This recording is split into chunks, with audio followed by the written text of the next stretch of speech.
garlic bread. It's a beautiful thing, and there are so many different ways of making it, but this by far outweighs the rest of them. What I'm going to do is stuff each individual roll with loads of butter and then bake it in the oven.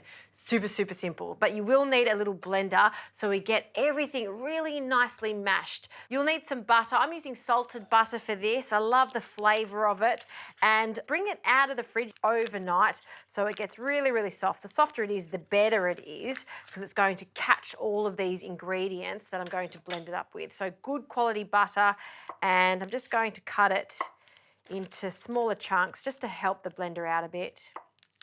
Okay, and then we'll cut it in half again, and then we'll pop that in. If you like, you could double this recipe and freeze half of this, so next time you want to make a really quick garlic bread, you've got your butter on standby. Last little bit in there. To this, loads of garlic, fresh garlic cloves, none of that jarred minced garlic. It won't work for this. You've got to use fresh garlic, and mince it on a fine grater like this. With a blender, it tends to not catch the garlic as much, so by mincing it, we're going to get a nice even flavour of that garlic. And you can add as much or as little garlic as you like, depending on your taste. I'm going to add 3 cloves of garlic, particularly because it's raw garlic. You can taste it quite a lot in there. All right, happy with that? A little tap. And to this, some fresh parsley.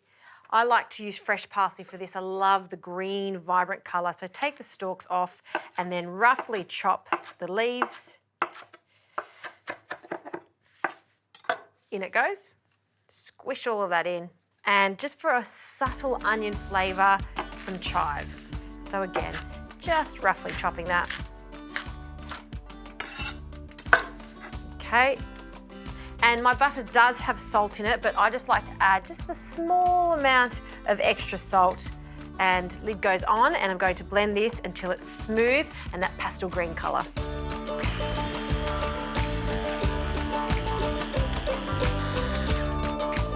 All right, look at that whipped butter, just divine. That in itself is great with a grilled steak, but even better when it's piped into some bread. So before I pipe it, I'm just going to show you one. We're going to pull this bread apart. Okay, I'll use one as the example. And what I like to do is just grab the end of a knife and just make a little incision. Okay, so there's lots of space in there for all of that butter to go in. Then we'll grab our piping bag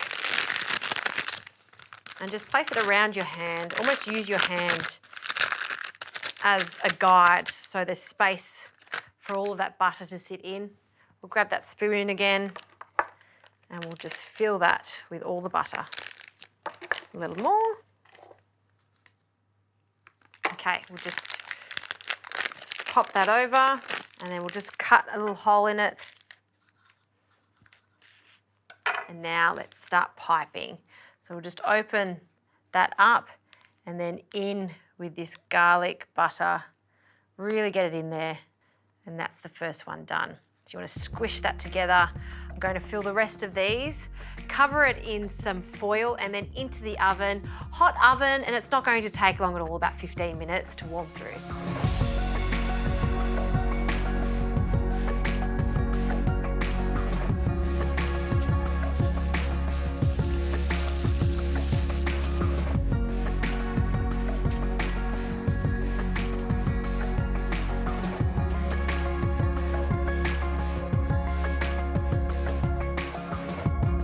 Garlic bread is out of the oven, piping hot. Let's take a look. Oh, as soon as you open that up, you can smell the garlic and the butter. So good. This goes straight to the table, and you've got to serve it immediately when it's piping hot. Everyone is going to love this version of garlic bread.